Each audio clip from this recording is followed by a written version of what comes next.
Kile kilio cha Mziwanda ambacho amekuwa akilia kwenye mitandao ya kijamii kuhusiana na hali yake ya sasa na baadhi ya vitu ambavyo anavipitia kwa sasa ni kama vimemdhoofisha kiakili na ni kama hayuko sawa hivi kwa namna moja au nyingine. Sasa ni baada ya kuwa ameshare kwa mara ya kwanza chatting zake pamoja na Diamond Platnumz akimuomba aweze kufikiriwa kwa namna moja au nyingine wafanye collab ili aweze kurudi mjini kwa na kukumbusha tu Mziwanda.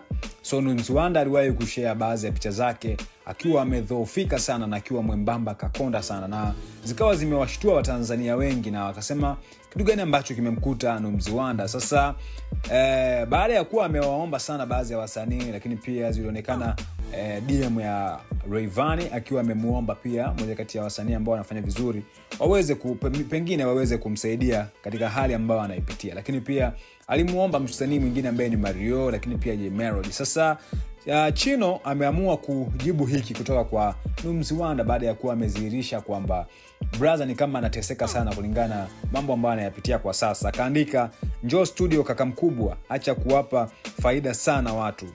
So ameandika, njoo studio kaka mkubwa, acha kuwapa watu faida kakaangu. So ni kama Chino ameamua kufeel kile kitu ambacho jamaa amekuwa akikilalamikia na ukipitia katika kipindi hiki. Kama ambavyo tunafahamu, Chino ni mmoja kati ya wasanii pia ambao ni watu ambao wanaonyesha kabisa ile respect wa mabro ambao wamewahi kuwatangulia, lakini pia ni mtu ambaye anapenda kufanya collab na ni miongoni mwa wasanii ambao wanafanya mapiano hapa nchini Tanzania ambazo zinapendwa sana na kwenda mbali haswa pia na nje ya mipaka ya Tanzania. Sasa pengine kuna jambo ambalo litaenda kutokea kati ya Mziwanda pamoja na Chino, na sijui kwa Mziwanda yeye ilikuwa ni target yake au ilikuwa ni target yake kwa wasanii wakubwa tu kama Diamond Platnumz, Mario, lakini pia Rayvanny na Jay Melody. Sasa tumeona huku Chino tayari ameshaamua kubrace na kufungua moyo.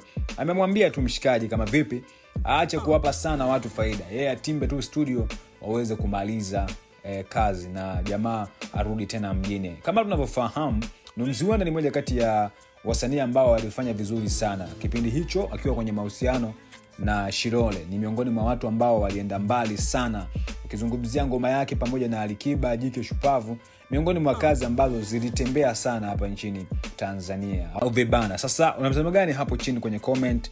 Hii ni A Digital, endelea kuwa na sisi kwenye page zetu zote. Hapa nazungumzia Instagram, plus Facebook na TikTok, lakini pia X na YouTube kwa jina hilo A Digital. Nenda ka like, ka share, ka subscribe uweze kuwa mtu wa kwanza kupata update za stories zote ambazo zinakuwa zinatrend Tanzania lakini pia nje ya mipaka ya Tanzania. Until next time, mimi natoka Carnival, bye bye.